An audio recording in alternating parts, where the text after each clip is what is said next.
अली इमाम मनास्तो मनम गुलाम अली हजार जान गिरामी फिदा बनाम अली अली अली।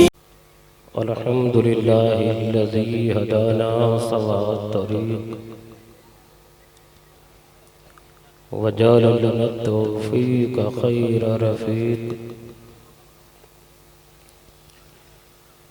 वस्सलातु वस्सलामु अला मन अरसलहु हुदा। अम्मा बाद अऊज़ु बिल्लाहि मिनश शैतानिर रजीम बिस्मिल्लाहिर रहमानिर रहीम।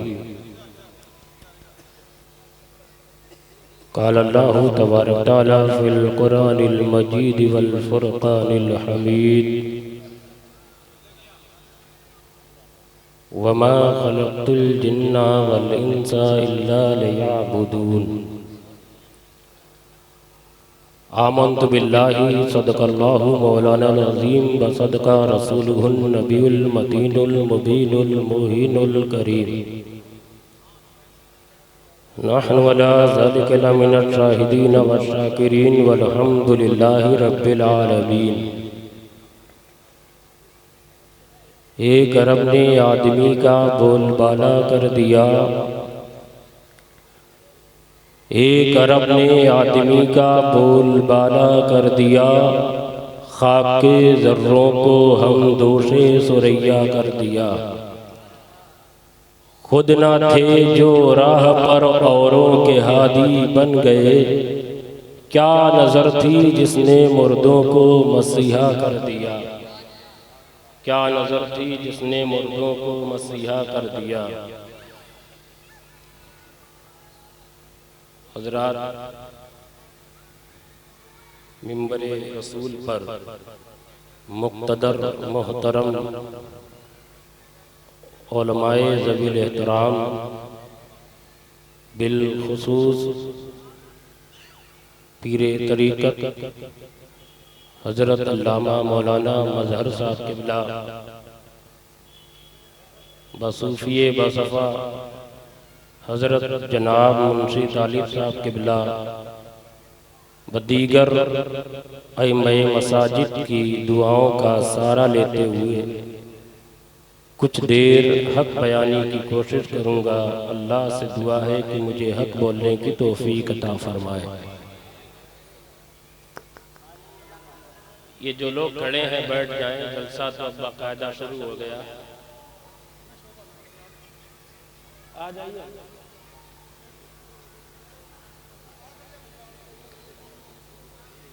एक बार अक़ीदत व मोहब्बत के साथ दरूद शरीफ पढ़ लीजिए।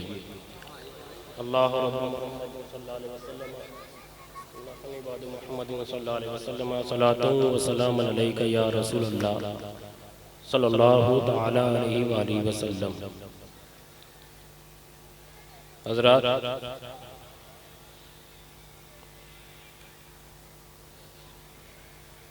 हमारे पहलू में हमारे मुहिब्बे गिरामी हज़रत हाफ़िज़ कारी आरिफ साहब क़िबला तशरीफ़ फरमा है, जिनकी दावत पर मैं यहाँ हाजिर हुआ। और हज़रत हाफ़िज़ कारी ज़ाहिद साहब क़िबला, जो कि दोनों हज़रात आप ही के गांव के इदारे के मुदर्रिसीन हैं, अल्लाह ताला इनकी उम्र में बेपनाह बरकतें अता फ़रमाए।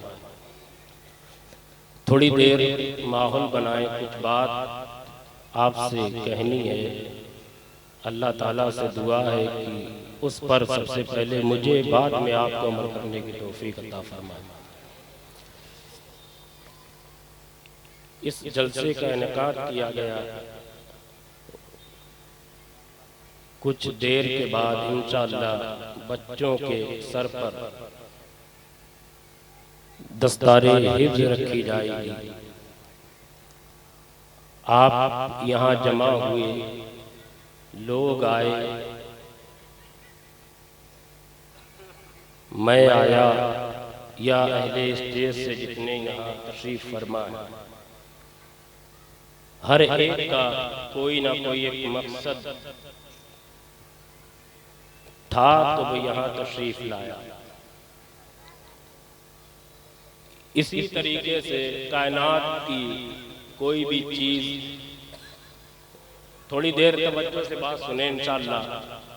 आपकी अगर तवज्जो मेरी जानिब रही तो बहुत कीमती बातें मुख्तसर से वक्त में आपसे करना चाहूँगा।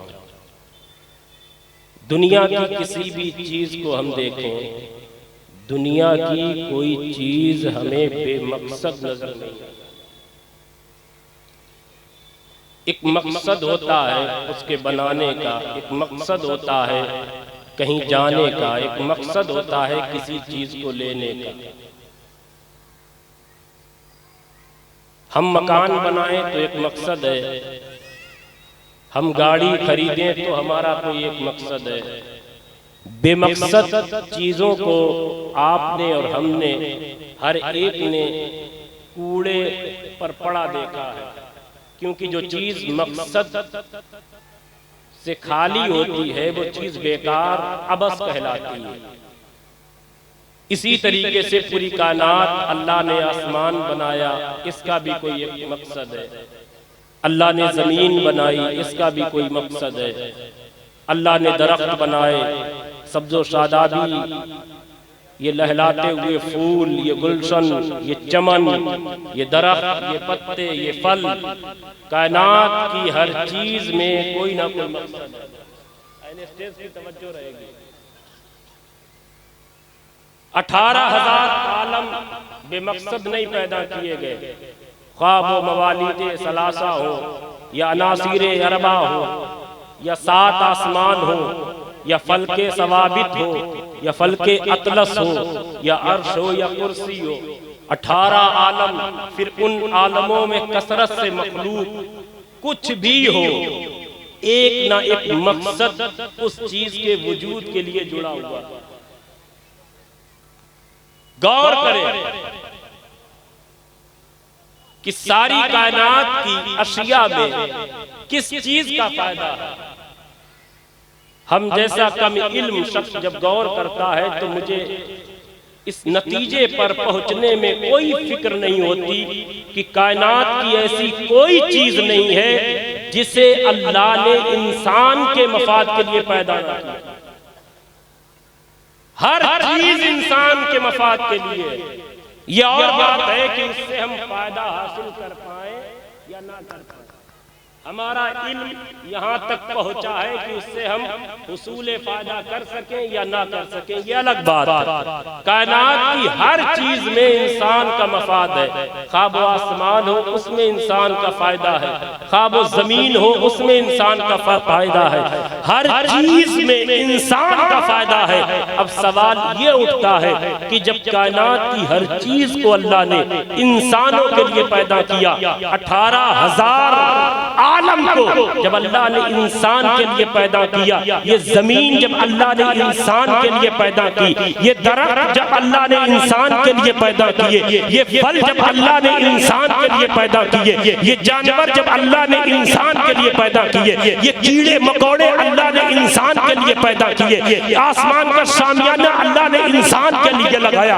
यहाँ तक के आदम से लेकर ईसा तक जितने पैगंबर आए सारे इंसान के मफाद के लिए आए। हर पैगंबर ने इंसान को राह दिखलाई है। मेरे ईसा के बाद आखिरी पैगंबर दुनिया पर आया तो वो इंसान के फायदे के लिए कि ऐ इंसान मैं तुझे रास्ता दिखा दूं। अब सवाल उठता है कि ऐ मौला जब जर्रा जर्रा इंसान के लिए है तो तू बता दे कि ये इंसान किस लिए पैदा किया गया, इसकी तख्लीक का मकसद क्या है, इसकी पैदाइश का मकसद क्या है। आदम का पुतला बनाकर नस्ल इंसानी को दुनिया में वजूद देने का फायदा क्या है, आखिर मकसद क्या है। रब इरशाद फरमाता है ये मेरे बंदों सारी कायनात मैंने इंसान के लिए पैदा की। वमा खलक़तुल जिन्ना वल इंसा इल्ला लियअबुदून, और इंसानों को अपनी इबादत के लिए। नारे तकबीर, नारे रिसालत, मसलके आला हजरत, जश्ने सरकारे मदीना, नारे तकबीर, नारे रिसालत। इंसान को किस लिए पैदा किया, किस लिए पैदा किया? इबादत के लिए। अहले इल्म बैठे हुए बात गौर से सुनना। हो सकता है ऐसी ऐसी बात सुनने को मिल जाए जो कभी ना सुनी हो। अहले इल्म बैठे हैं, इबादत है क्या? आम है ये। क्या है? आम है। इंसान मुकल्लफ हो गया, कब्र तक उसका हर कदम इबादत है। बेशक बेशक। क्यों?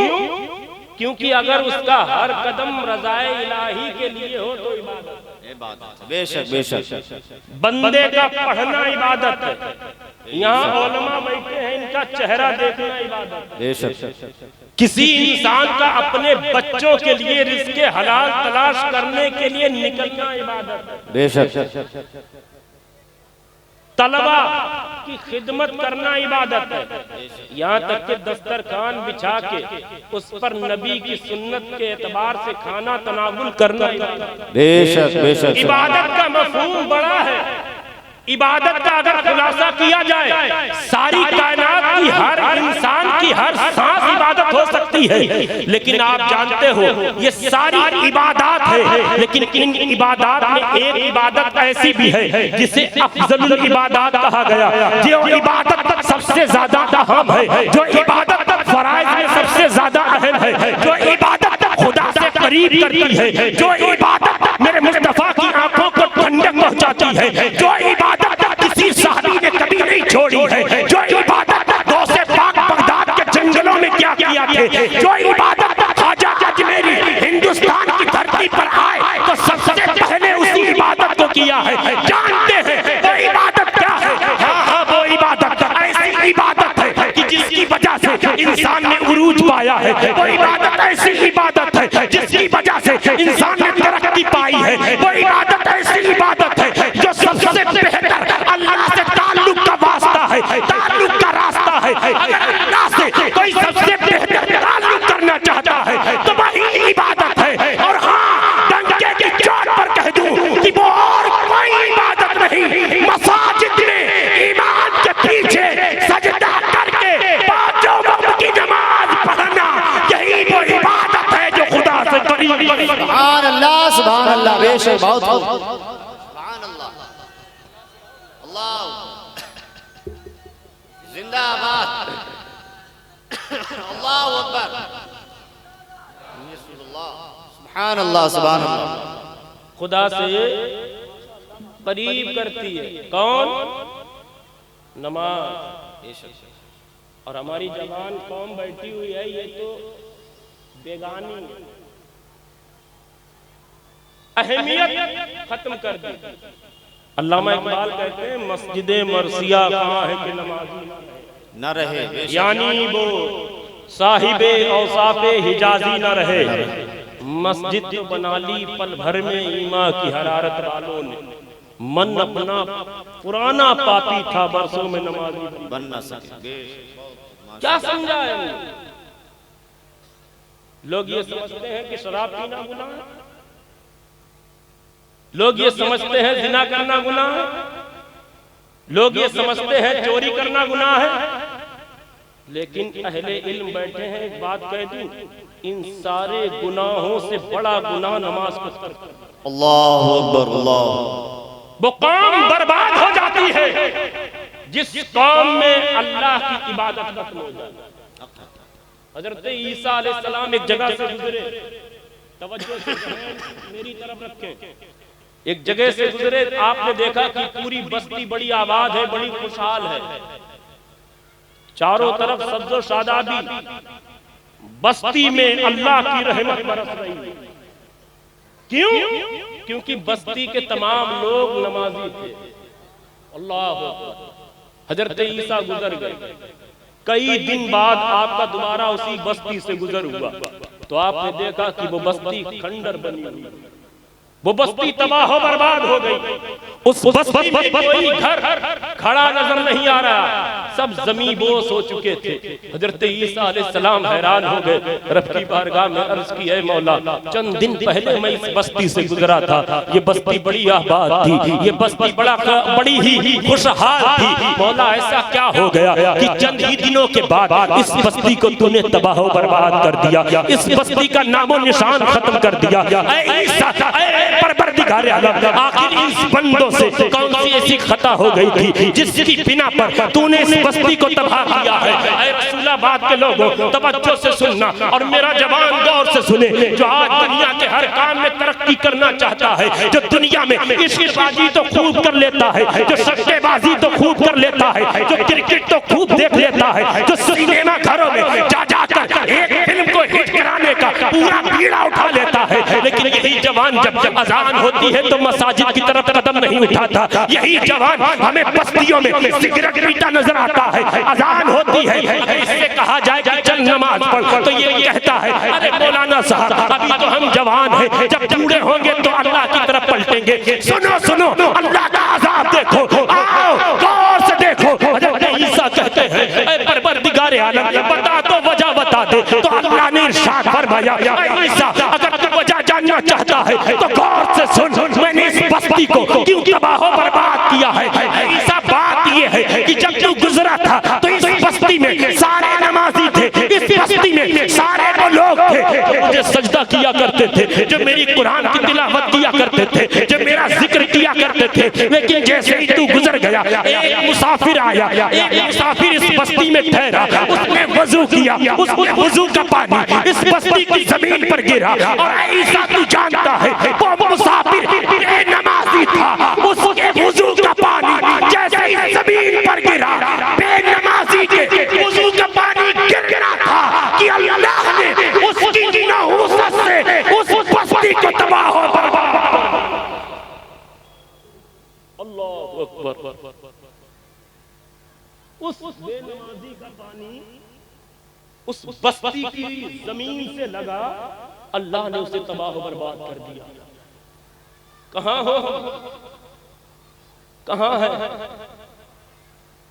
अगर हम अहदीस की रोशनी में देखें, फुकाह के अकबाल को अगर देखें, फुकाह फरमाते हैं एक दो नहीं 71 सहाबा का इजमा है इस बात पर कि जो शख्स जानबूझकर नमाज छोड़ता है वो काफिर है। सुने,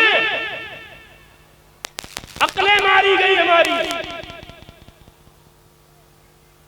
जिल्लत और रुसवाई के गड्ढे में हम गिर चुके, होश नहीं आता। अल्लाह की कसम, उरूज हासिल नहीं कर सकते जब तक ये पेशानी तुम्हारी रब की बारगाह में झुकेगी नहीं। इज्जत रब देता है, जिल्लत भी रब देता है। नहीं गौर करते हम लोग। एक बुजुर्ग गुजरे हैं, सुल्तान बाहू रहमतुल्लाह अलैह, सुल्तान बाहू रहमतुल्लाह अलैह, वो फरमाते हैं मेरे नजदीक सूअर से ज्यादा बदतर बेनमाजी है। अल्लाहु अकबर, अल्लाहु अकबर। एक बुजुर्ग बैठे हुए थे, अपने मुरीद से कहने लगे, हजरत हजरत की दुआओं का सहारा लेते हुए कहने लगे, ऐ मेरे मुरीद, तू जानता है अगर दो लोग मेरे पास प्यासे आए, उसमें एक कुत्ता हो एक बेनमाजी हो, तो मेरे मुरीद मैं अपना सारा पानी कुत्ते को पिला दूं, बेनमाजी को पानी ना पिलाऊं। हजरत शेख सादी रहमा से किसी ने पूछा, पढ़िए गुलिस्तां बोस्तां, कहने लगे हुजूर बेनमाजी के ताल्लुक से क्या हुक्म है? तो आप फरमाते हैं बेनमाजी को कर्जा ना दो अगर के फाका से मर रहा हो। लोगों ने पूछा, हुजूर ऐसा क्यों? आपने फरमाया, जो शख्स खुदा के फराइज़ अदा नहीं करता वो इस लायक नहीं कि तू उसे कर्जा दे। सुभान अल्लाह, सुभान अल्लाह। लायक नहीं है, ये हमारा इलाका है, हम जानते हैं। अभी 11वीं शरीफ आएगी, देगे हमारे दरवाजों पर लगी नजर आएंगी, लंगर लगा देंगे, नारा लगा देंगे, लब्बैक या रसूल अल्लाह हम कहेंगे, लेकिन आओ उसी अब्दुल कादिर का फरमान सुनो, जिसकी डेगे हर 11वीं में तुम पकवाते हो। आप फरमाते हैं, ये लोगों मेरे इस फरमान को गौर से सुन लो, जब तुम में से कोई बेनमाजी मर जाए तो उसे मुसलमानों के कब्रिस्तान में दफन मत करना। पूछने वाले ने पूछा, हुजूर ऐसा क्यों? आपने फरमाया, तुम नहीं जानते हो सकता है उसका वजूद जैसे ही कब्रिस्तान में पहुंचे, अल्लाह उसकी वजह से पूरे कब्रिस्तान पर अज़ाब नाज़िल करे। अल्लाहु अकबर, अल्लाहु अकबर, अल्लाह। यही हमारा जवान 4 बजे का अगर इसका पेपर हो तो ये 3:30 बजे का अलार्म लगा के लेता। कहीं ऐसा ना हो ताखीर हो जाए, लेट हो जाए, हमें पहुंचना है इम्तिहान हाल में। अब इससे पूछो कि जवान आखिर कितनी फिक्र क्यों करता है? ये जनवरी दिसंबर की सर्दी है, तू 4 बजे उठ गया, तेरा पेपर कानपुर है, तू गुरसाईगंज तक गया, ट्रेन पकड़ी, तूने बड़ी मेहनत और मशक्कत की, आखिर क्यों इतना कर रहा है? तो ये जवान मालूम है क्या कहेगा? अरे मौलाना साहब जानते नहीं हो, जिंदगी का सवाल है, हमें दुनिया में कुछ दिन गुजारने हैं, 60-70 साल की हमारी उम्र होगी। अगर हम ये सब नहीं करते हैं तो हमारी दुनिया बेहतर नहीं हो सकती, हमारे पास गाड़ी नहीं हो सकती है, हमारे पास मोटरसाइकिल नहीं हो सकती है, हमारा घर अच्छा नहीं बन सकता है। दुनिया को बेहतर करने के लिए ये सब करना पड़ता है। सर्दी में उठना पड़ता है, रजाई को फेंकना पड़ता है, ट्रेन को पकड़ना पड़ता है, गर्मी हो तो खड़े खड़े कानपुर तक जाना पड़ता है। जैसे ये जवान ये कह रहा हो तो किसी नेक ने इसका हाथ पकड़कर अगर इससे कह दिया कि ये जवान जब सोच तो दुनिया की इतनी फिक्र करता है कि तेरी दुनिया बेहतर हो जाए, तेरी दुनिया अच्छी हो जाए, हालांकि तू 70 या 60 साल इस दुनिया में रहेगा, फिर हमेशा के लिए तुझे एक दुनिया में रहना है जिसे आखिरत कहते हैं, जहाँ हश्र का मैदान होगा और सबसे पहले तुझसे सवाल नमाज के ताल्लुक से किया जाएगा। रब ये नहीं कहेगा बता नौकरी कैसी थी, रब ये नहीं कहेगा बता जमीन कितनी थी, रब ये नहीं कहेगा ठेकेदार बना था या जमींदार बना था या विधायकी का इलेक्शन जीता था या मंत्री बना था। ये दुनिया का कोई मामलात वहाँ नहीं पूछा जाएगा। अल्लाह की कसम अगर वहाँ पूछा जाएगा तो सबसे पहला सवाल होगा, ये मेरे बंदे बता तूने खुदा की इबादत की थी या नहीं? सबसे पहला है खुदा का खौफ है। हजरत बहलोल दाना एक रास्ते से गुजर रहे थे, चंद बच्चे खड़े हुए थे, तवज्जो से बात सुनो, बच्चे खड़े हुए थे। बच्चे, एक बच्चा रो रहा था, बाकी बच्चे अखरोट से खेल रहे थे। हजरत बहलोल दाना रज़ियल्लाहु ताला नाम असल है अमर बिन वहाब बिन अमर, मजनू थे, बड़े किस्से कहानी है इनकी। बच्चों को रोता देखा आपने, एक बच्चा रो रहा था, बाकी बच्चे अखरोट से खेल रहे थे। बच्चे को रोता देखा, आप उसके पास चले गए अगरत और कहने लगे बेटा तू क्यों रोता है? उस बच्चे ने कोई जवाब नहीं दिया। हजरत बहलोल दाना चारों तरफ देखने लगे तो कुछ बच्चे अखरोट से खेल रहे हैं। आपने सोचा शायद ऐसा हो इसके पास अखरोट नहीं है इसलिए रो रहा हो। आप गए दुकान से अखरोट लिया, उस बच्चे के करीब गए, अखरोट दे दिया, कहा बच्चों ले अखरोट तू भी खेल। बच्चे ने अखरोट पकड़े फेंक दिए। हजरत बहलोल कहने लगे बेटा तू रोता क्यों है, तुझे अखरोट मिला कर दे दिए। उस बच्चे ने कहा तुम चले जाओ बाबा, तुम क्यों पूछते हो? हजरत बहलोल ने कहा बता दे बच्चे, अखरोट मैंने तुझे ला कर दिए, तूने फेंक दिए। उस बच्चे ने जो जवाब दिया थे, गौर से सुनना।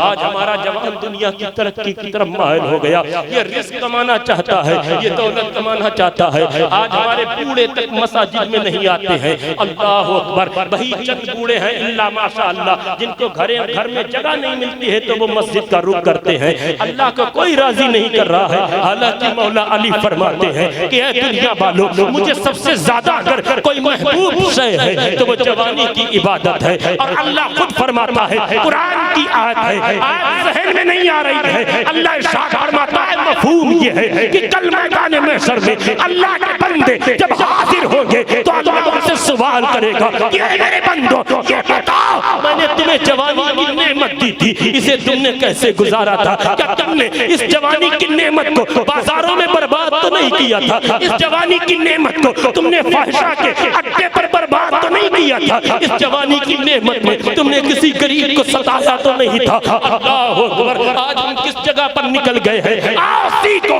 अल्लाह वाले कैसे होते हैं और कैसी तरबियत की जाती थी पहले जमाने में बच्चों की। पहलूल कहते हैं, ऐ बच्चे रोता क्यों है, खामोश हो जा। उस बच्चे ने कहा, ऐ पहलूल तुम कहते हो रोते क्यों हो? मैं इसलिए रोता हूँ कि मुझे अल्लाह का डर है, मुझे हश्र का डर है, मुझे जहन्नम का डर है। इतना सुनना था। अगर पहलूल कहने लगे, ऐ बेटा खामोश हो जा, अभी तू मुकल्लफ नहीं है, अभी तेरे ऊपर नमाज फर्ज नहीं है, अभी तेरे ऊपर हज फर्ज नहीं है, अभी तेरे ऊपर ज़कात फर्ज नहीं है, अभी तेरे ऊपर आकाम शरा लागू नहीं हुए है, तुझे फिक्र करने की जरूरत क्या है? तू इतना रोता क्यों है? तो वो बच्चा क्या जवाब देता है? अहले इसके तवज्जो रखे और गौर से सुने। ने कहा, ऐ बाबा पीछे हट जा, मुझे बहकाने की कोशिश मत कर। आज मैं जब घर के अंदर था तो मैंने देखा कि मेरी माँ चूल्हा जला रही है और चूल्हे में पहले छोटी लकड़ियां डाली ताकि चूल्हा आग पकड़ ले। जैसे ही ये मंजर मैंने देखा मैं हैरान हो गया और सोच में पड़ गया कि कहीं ऐसा ना हो रब तबारक तआला जहन्नम को सुलगाने के लिए मुझ जैसे छोटों को पहले अल्लाह अकबर। नारे तकबीर, नारे रिसालत, मसलके आला हजरत, जश्ने सरकारे मदीना, नारे तकबीर, नारे रिसालत। मैंने देखा बच्चा, अरे तवज्जो तो रखिए, मेरी जानिब रखिए आप लोग। अब सब यहीं आएंगे, कोई कहीं नहीं जाएगा। हालात को सुधारिए, ना संभले तो मिट जाओगे हिंदी मुसलमानों, तुम्हारी दास्तान तक न रहेगी दास्तानों में। और अल्लामा इकबाल कहते हैं, वज़ा में तुम हो नसारा तो तमद्दुन में हुनूर। ये मुसलमान है जिन्हें देख के शर्माए यहूद। यूं तो सैयद भी हो, मिर्जा भी हो, अफगान भी हो, सभी कुछ हो, तुम बताओ मुसलमान भी हो। अल्लाह फिक्र को जुमलों पर गौर कीजिए। मैं ये नहीं कहता कि आप बुरे हैं, अल्लाह की कसम इसमें जितने मोमिन बैठे हैं मेरी नजर में सब बेहतर है। लेकिन देखिए हमारे इस्लाह का तरीका, और खासकर मेरी माँ बहनें सुने, आखिर इस बच्चे को ये सिखाने वाला था कौन? इतनी फिक्र देने वाला था कौन कि चूल्हे में छोटी लकड़ी आ रही है तो बच्चा फिक्र ये ले रहा है कि कल जहन्नम में कहीं छोटे पहले न डाले। ये फिक्र कहां से आई? कहां से आई? ये माँ के शिकम से, माँ की गोद से, माँ की तरबियत से आई। बेशक बेशक, सुभान अल्लाह, सुभान अल्लाह। जिनकी माएं नेक होती हैं। और एक जुमला मैं बोल दूं बड़ी जिम्मेदारी के साथ, अहले इल्म बैठे हैं, बच्चे की तरबियत। आजकल लोग ये सोचते हैं कि जब 5 साल या 10 साल का हो जाएगा तो तरबियत करेंगे, लेकिन सुनो, बच्चे की तरबियत जब बच्चा 4 माह का पेट में हो जाता है तभी से शुरू हो जाती है। बेशक। और जिस माँ ने उस वक्त से बच्चे की तरबियत करना शुरू कर दिया वो बच्चा नेक बनता है। बेशक। और इसकी दलील भी सुन लीजिए। बड़े पीर साहब दुनिया में तशरीफ लाए, एक बार दुरूद शरीफ पढ़ लीजिए। अल्लाहुम्मा सल्ली अला सय्यदिना हबीबना मौलाना मुहम्मदिन व आलिहि वसल्लम, सल्लु अलैहि सलातु व सलामुन अलैका या रसूलल्लाह सल्लल्लाहु तआला अलैहि वसल्लम। बड़े पीर हुजूर गौसे पाक दुनिया में तशरीफ लाए। माँ के पेट से ही बच्चे पर असर होता, असर। दुनिया में तशरीफ लाए कुछ बड़े हुए, माँ ने भेजा मकतब की जा बेटा बिस्मिल्लाह कर। बेटा गया, बिस्मिल्लाह पढ़ा। उस्ताद ने कहा बेटा पढ़ो। आपने बिस्मिल्लाह पढ़ के कुरान पढ़ना शुरू कर दिया। पढ़ते रहे पढ़ते रहे पढ़ते रहे 18 हक है। उस्ताद हैरान, अब्दुल कादिर कहां से? अब्दुल कादिर छोटी सी उम्र है तेरी, आज ही तू मेरे मकतब में आया है, आज ही तू मेरे सामने बैठा है। ये 18 पारे तूने हिफ्ज़ कहां से किए? तो माँ बहने गौर से सुने। अब्दुल कादिर ने कहा, उस्ताद मोहतरम, मेरी माँ 18 पारे की हाफिज़ा थी। जब मैं शिरकत में था वो तिलावत क्या करती थी? ये अब्दुल कादिर शिकम में कुरान को नारे तकबीर, नारे रिसालत, मसलक आला हजरत शायर इस्लाम जनाब मोहम्मद अली फैजी। नारे तकबीर, नारे रिसालत। 18 पारे आपकी यही वजह है मदरसा तनवीरुल इस्लाम। अल्लाह ताला इसको दिन दूनी रात चौगुनी तरक्की अता फरमाए। आमीन आमीन अल्हम्दुलिल्लाह आमीन। मेरी बातें अक्सर मैं आदत है बात खरी कहने की। इस वक्त जब मैं तकरीर कर रहा हूँ मुझसे बेहतर कोई नहीं है बेशक। और शरीयत इस बात का हुक्म देती है कि जब आप तकरीर करें कोई आ जाए आपको खड़े होने की कोई जरूरत नहीं, क्योंकि नबी के बयान से ज्यादा किसी की अहमियत नहीं है। बेशक हक है, किसी की अहमियत नहीं है। तवज्जो मेरी तरफ रखे, किसी की तरफ मत देखे। यही वजह है कि हम जिल्लतों की तरफ जा रहे हैं। हमने अपनी शरीयत को खो दिया। आज दुनिया किस पर है? दीम दाम पर चली गई है, दुनिया दिखावे पर चली गई है। खुदा के लिए अच्छा और सच्चा दीन अपने दिलों में बसाओ। इन मसाजिद को आबाद करो, इन आइम्मा की इज्जत करो, इन्हें सलाम करो, इन्हें वकार से मिलो, इनके इस्तकबाल में खड़े हो जाओ। अल्लाह की कसम तुम्हारी दुनिया भी बेहतर होगी। बेशक सुभान अल्लाह। तवज्जो रखो मेरी जाने, मेरे जवानों नमाज की तरफ पलटो, वरना हालात बहुत खराब है। एक वाहिद रब से जुड़ने का जो, रब से ताल्लुक मजबूत होने का जो जरिया है वो नमाज है। इसके बगैर कोई कुछ कर ही नहीं सकता, कोई कुछ नहीं कर सकता। और हम इसे हल्के में ना लें। हजरत थोड़ी तवज्जो रखें मेरी जान जी, इसे हल्के में ना लें। आप जानते हैं नमाज को तर्क करने वाला ऐसा बंदा होता है जिसके ऊपर सबसे ज्यादा खुदा की नाराजगी होती है, सबसे ज्यादा होती है। हजरत मूसा का दौर था, तवज्जो मेरी तरफ रखें। हजरत मूसा अलैहिस्सलाम का दौर था। एक औरत आई, कहने लगी पैगंबर मैं आपके जरिए से अल्लाह से तौबा करना चाहती हूँ। हजरत मूसा ने कहा बता क्या हुआ? कहने लगी हुजूर बहुत बड़ा गुनाह हो गया, बहुत बड़ी खता हो गई, भाई करते हुए शर्म आ रही है, हिम्मत नहीं हो रही मेरी। हजरत मूसा ने कहा खातून बता तो, जब तू मुझे जरिया बनाना चाहती है, मुझे वसीला बनाना चाहती है, मुझसे ही दुआ कराना चाहती है, तो कहे बता, मैं खुदा के यहाँ तेरी सिफारिश करूं। हजरत मूसा ने जब ये पूछा तो खातून ने कहा कि ऐ पैगंबर मुझसे जिना हो गया है, उस जिना से मेरे हमल ठहरा, मेरा बच्चा पैदा हुआ, मैंने उसे कत्ल कर दिया। अल्लाह अकबर, इतना सुनना था, इतना सुनना था।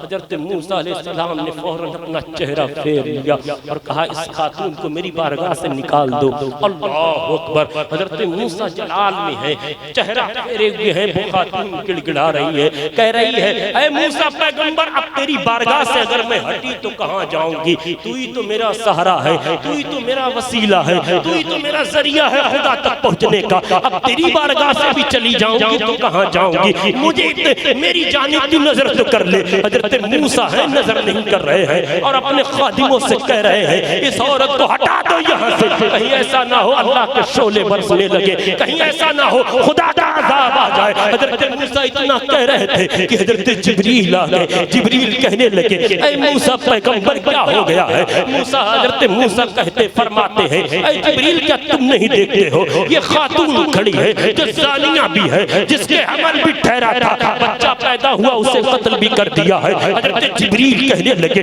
तो पैगंबर तुम चेहरा क्यों मोड़े हुए हो? क्या तुम्हें ऐसा लगता है कि दुनिया में सबसे बड़ी खताकार यही है? क्या तुम्हें ऐसा लगता है इससे बड़ा गुनाह कोई दुनिया में हो नहीं सकता? हजरत मूसा कहने लगे ऐ जिब्रील इससे भी बड़ा गुनाह कोई कैसे हो सकता है? हाँ हाँ मुझे यही ख्याल है कि इससे बड़ा कोई गुनाह नहीं हो सकता है। जिना है, जिना के ऊपर हमल भी ठहरा, हमल जब दुनिया में जन्म लिया उसे कत्ल भी कर दिया गया, इससे बड़ा गुनाह क्या हो सकता है? जिब्रील ने कहा ऐ मूसा पैगंबर क्या आप जानते हैं अल्लाह की कसम इससे बड़ा भी एक गुनाह है। अल्लाह अकबर। जैसे हजरत मूसा ने ये सुना आपने कहा ऐ जिब्रील आज बता दे मुझे इससे बड़ा गुनाह क्या है? तो हजरत जिब्रील कहते हैं ऐ मूसा पैगंबर सुनो सुनो, तुम्हारी बारगाह में जो जानिया औरत आई है इस जानिया से बदकार कोई शख्स होता है इससे कातिला से भी बड़ा ही मुजरिम कोई और है। हजरत मूसा कहने लगे बता क्यों नहीं देते? हजरत जिब्रील कहते हैं ये मूसा पैगंबर जो शख्स एक वक्त की नमाज जानबूझकर छोड़े उस औरत से भी बड़ा गुनाह। नारे तकबीर, नारे रिसालत, मसलके आला हजरत, जश्न दस्तार बंदी, नारे तकबीर, नारे रिसालत। अल्लाह किया गया मकसद तकलीफ हमारा क्या है? इबादत। मकसद तकलीफ हमारा क्या है? इबादत। उठाओ दुनिया की तारीफ, दरूद शरीफ पढ़ लीजिए आप। अल्लाहुम्मा सल्ली अला हबीबिका उठाओ दुनिया की तारीफ। जो चीज बेमकसद हो जाती है उसे मिटा दिया जाता है, खत्म कर दिया जाता है। जो चीज बेमकसद हो जाती है आप देखें बिस्लेरी ने 20 रुपए की 10 रुपए की जो भी ले उससे पिए, पानी खत्म बेमकसद हो गए उसे रोड पर लोग फेंक देते, फेंक दिया क्यों? मकसद खत्म हो गया। आप घर में कोई चीज लाएं, ये लिबास बड़ा अच्छा लग रहा है मैंने खरीदा मुझे पसंद है, ये जब बेमकसद हो जाएगा तो ये लिबास ना जाने कहां हो सकता है सर्दियों में जल जाए बेशक और इससे ताप आ जाए। क्यों? क्योंकि बेमकसद हो गया, बेमकसद हो गया। जब जो कोई भी चीज आप तारीफ उठाइए हजरत आदम से ईसा तक अहले इल्म बैठे हुए उठाइए तारीफ। हर नबी की कौम जब बेमकसद होती रही अल्लाह ने उसे तबाह कर दिया। कहीं जंजले आए तो कहीं तूफान आया, कहीं पानी बरसा तो कहीं जिब्रील परों में दाब कर ले गए और ऊपर से छोड़ दिया, दुनिया खत्म।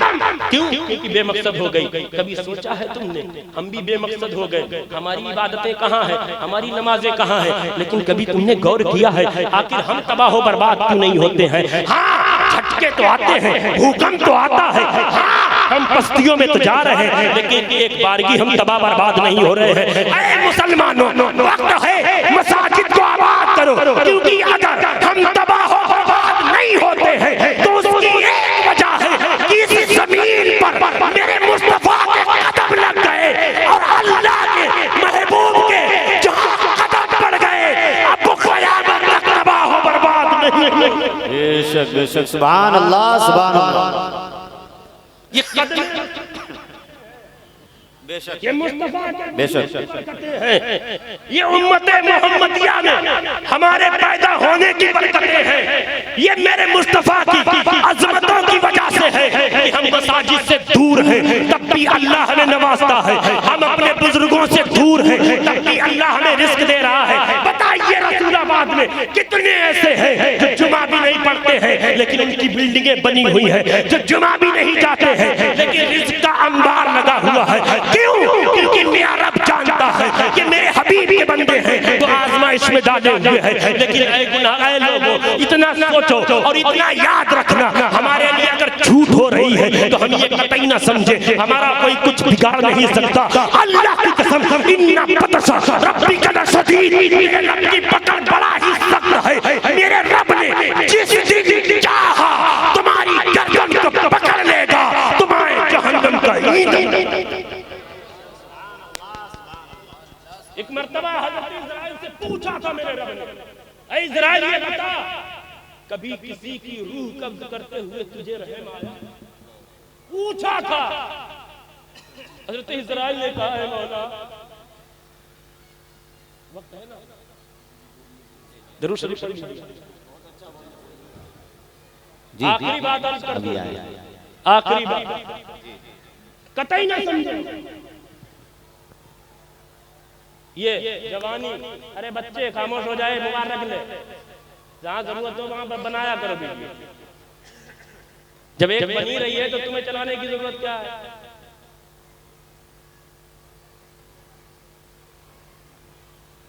सोचे, कतई ये ना सोचे हमारे पास दौलत है, हमारा कुछ नहीं होगा। अभी आया था ना कोरोना, अच्छे खत्म हो गए। तुर्की के हालात देख लीजिए। मेरा रब जब चाहे जिसे चाहे तबाह हो बर्बाद कर दे। अगर इस्राइल से पूछा, मैं अपनी बात कर दूं, अपनी बात को खत्म करूं।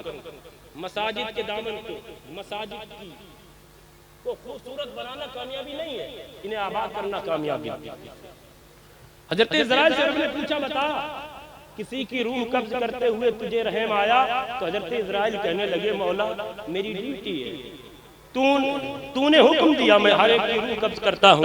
अलबत्ता एक मर्तबा मुझे तरस आया था। मेरे रब ने कहा, इज़राइल बता कब आया था? तो हजरत इज़राइल कहने लगे, ऐ मेरे रब, एक मर्तबा एक कश्ती तालाब, एक कश्ती समंदर में जा रही थी, तेरा हुक्म हुआ, समंदरी तूफान उठा, कश्ती बीच से आधी हो गई, सब डूब गए, मर गए। तेरा हुक्म हुआ कि उस कश्ती से एक औरत और एक बच्चा बचेगा, जो तख्ते पर है। वो बच गए, तख्ता किनारे पर पहुंच गया। मैं बड़ा खुश हुआ कि ये छोटा सा बच्चा है, अभी अभी पैदा हुआ है, और ये औरत इसकी माँ है, जो दोनों बच गए हैं। जैसे ही मैं ये सोच रहा था, तेरा हुक्म हो गया कि ऐ इज़राइल जा और इस बच्चे को छोड़ दे, इसकी माँ की रूह कब्ज कर ले। अल्लाह अकबर। जैसे ही ये हुक्म हुआ, मैं हैरान हो गया, मुझे रहम आया कि ऐ अल्लाह, इस बच्चे का क्या होगा? मैं गया, चूंकि तेरा हुक्म था, मुझे मानना था, मैं गया, मैंने उस औरत की रूह को कब्ज कर लिया, बच्चे को छोड़ दिया। मेरा अल्लाह फरमाता है, ऐ इज़राइल तुम जानते हो ना वो बच्चा क्या हुआ, उस बच्चे का क्या हुआ? हज़रत इज़राइल कहते हैं, ऐ अल्लाह तू बेहतर जानता है। अब सुने,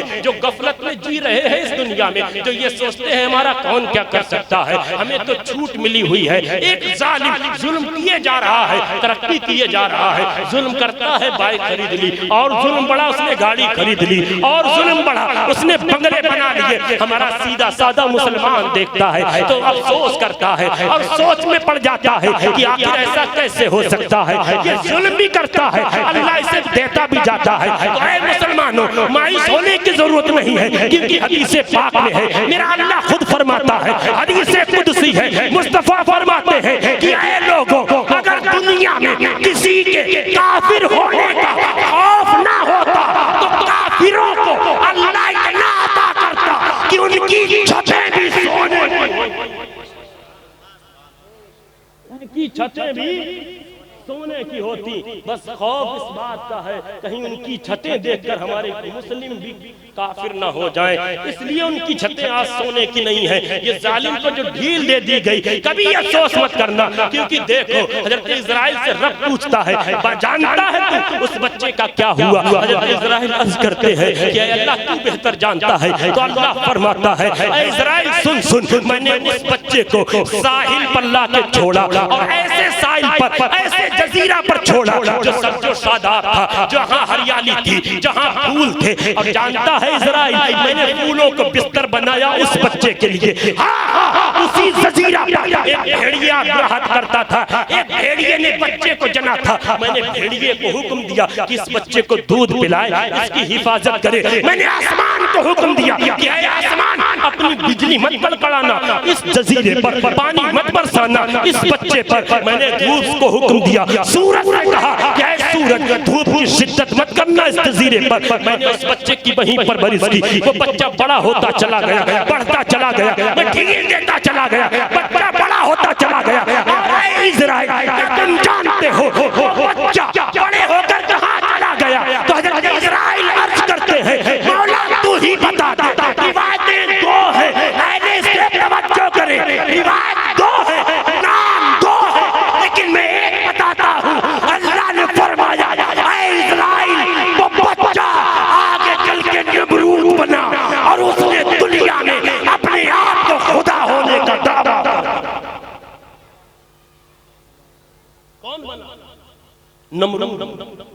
और उसने अपने आप के खुदा होने का दावा कर दिया। एक रिवायत में है कौन बना?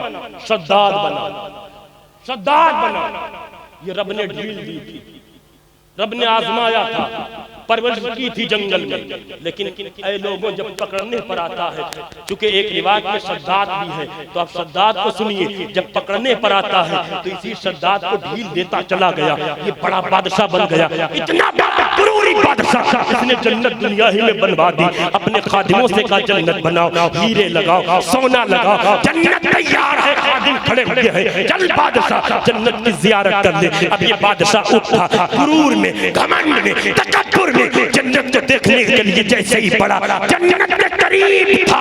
इन्ना बतशा रब्बिका लशदीद, मेरे रब ने अपनी ढील को, अपनी गिरफ्त को मजबूत किया और उस शद्दाद को जन्नत में कदम रखने से पहले ही उसकी रूह को। तो खुदा दुनिया की दौलत पर गुरूर मत करो। मेरे पास वक्त ज्यादा नहीं है, वरना मैं अल्लाह की कसम बहुत कुछ जहन में आ रहा है। इंशाअल्लाह कभी मौका मिला खुदा के लिए हदीस शरीफ है, मेरे आका फरमाते हैं मन तरक सलाता मुतामिदन फकद कफरा। जिस शख्स ने जानबूझकर नमाज छोड़ी उसने कुफ्र किया, उसने कुफ्र किया। नमाज सबसे अहम है। बेनमाजी कुछ भी हो, मेरी तरह जुब्बा पहन के तकरीर करने वाला है क्यों ना हो, बड़ा नात खाई क्यों ना हो, कुछ भी हो, अगर वो खुदा की इबादत नहीं करता तो ना तो उसकी तकरीर मकबूल होगी ना उसकी नात मकबूल। बेशक हक है। वो दुनिया में धोखा दे सकता है, दुनिया की नजर में बड़ा शायर हो सकता है, लेकिन खुदा की बारगाह में जब वो पहुंचेगा तो रब का हुक्म होगा, इसे मुंह के बल घसीट कर जहन्नम में डाल दो, क्योंकि इसने दुनिया हासिल करने के लिए नबी की नात पड़ी थी। मैंने इसे दुनिया अता कर दी, अब मेरे पास इसके लिए कुछ नहीं है, मेरे पास कुछ नहीं है मेरे पास इसके लिए। लेकिन इमाम अहमद रजा जैसा शायर पहुंचेगा, फरिश्ते भी कहेंगे मुझसे खिदमत के कुदसी कहें हाँ रजा, मुस्तफा जाने रहमत लाखों सलाम। ऐ लोगों साजिद को आबाद करो, इमामों के पीछे खड़े हो, सफों में 5 वक्त नमाज पाबंदी से पढ़ो। एक हदीस शरीफ में और है, मुस्लिम और बुखारी मुत्तफक अलैह। आइए मैं दिखाऊं आपको हदीस में, मेरे आका फरमाते हैं मुशरिक और काफिर और मोमिन के दरमियान सिर्फ एक फर्क है और वो है नमाज। क्या है? आखिरी बात सुन ले, क्या है? मोमिन और मुशरिक के दरमियान सिर्फ एक फर्क है, सिर्फ एक फर्क है और वो क्या है? नमाज। मोमिन के यहाँ नमाज होती है, मुशरिक के यहाँ नमाज नहीं होती है। अल्लाह ताला हम सबको नमाजी बनाए, 5 वक्त जमात के साथ पढ़ने की तौफीक अता फरमाए। हम अलैना इल्लल बलाग। अस्सलाम। हजरात कलाम समात फरमा लें कि जिन हजरात ने अभी तक खाना ना खाया हो वो मदरसे में जा